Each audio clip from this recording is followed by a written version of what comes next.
Hello, I'm Hans Hovenitz, and I am the recorder for Phase 1 of Team Mist's project. Guild Wars 2 is a massively multiplayer online role-playing game, developed by ArenaNet. The game is set in a fantasy world and emphasizes player-versus-player combat. Millions of copies of the game have been sold, and ArenaNet boasts hundreds of thousands of users concurrently playing on its persistent world servers. These are two screenshots from the game. The top image shows an instance of player versus player combat in action. The bottom image is of the player character screen. On this screen, the player can equip themselves with the various items that are needed for survival in the Guild Wars 2 world. One can see that the character has various attributes listed as well. Midnight Web Studios runs a site titled Into the Mists that seeks to aid Guild Wars 2 users in the creation of their in-game avatars by calculating character attributes based upon equipped items.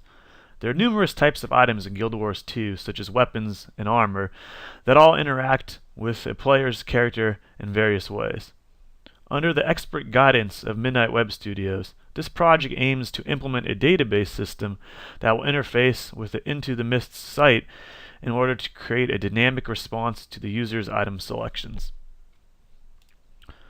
The entity relationship model for this project focuses on items that a player's character can equip.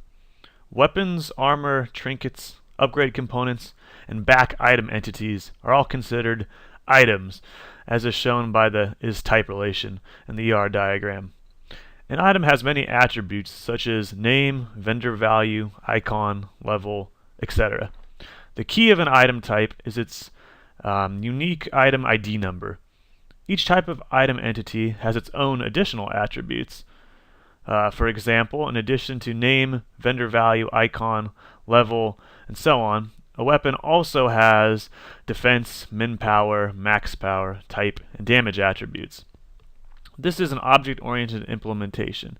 In terms of the Java programming language, item would be considered the parent or superclass, and weapon, armor, etc. would be the child or subclasses.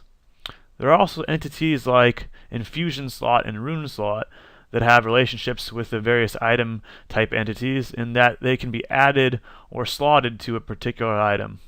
An example of this in practice would be something like taking a magical gem upgrade component and inserting or socketing it in the rune slot of a weapon to make that weapon more powerful.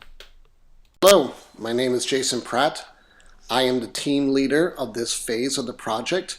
I will be going over the submitted forms. On this particular slide, you see we have our title page for our final report and our table of contents. The table of contents is an auto-generated table of contents that can be updated as we add new headings to the form.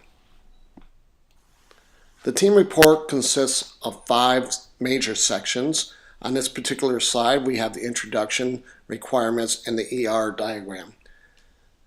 The introduction basically just covers our scope of our agreement with the website creators of Into the Mist and what we're going to provide them. The requirements delves into more of the definitions of some of the various terminology that we will be using. And the ER diagram was explained previously by Hans. The last 2 major sections of the team report deal with the ER diagram uncaptured constraints and the processing needs. In the uncaptured constraints, we are listing the scope, expectations, and limitations of our database. For example, we don't include class and race effects in our skill generator. Our processing needs focus on the forms, queries, and reports that will be needed to interface with our website components in order to display all the functionalities of the database. The group status report is broken into 3 major sections: date and attendance of our meetings, overview of the team's progress, and the individual contribution of team members. The group meets every Tuesday to discuss database functionalities and to review the status of deliverables. Attendance for the meeting has been very high. The overview section is a quick synopsis of the team's achievements up to this date. Lastly, Hans and I have listed all the contributions for each team member. Overall, we are very satisfied with the level of contribution from each member. The final forms we are submitting are the intermediate feedback, Phase 1 presentation, and the submission checklist.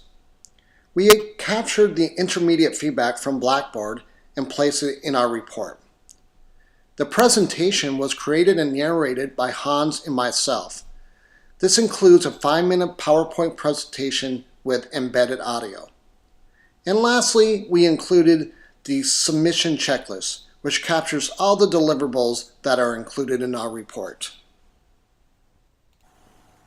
This concludes our presentation.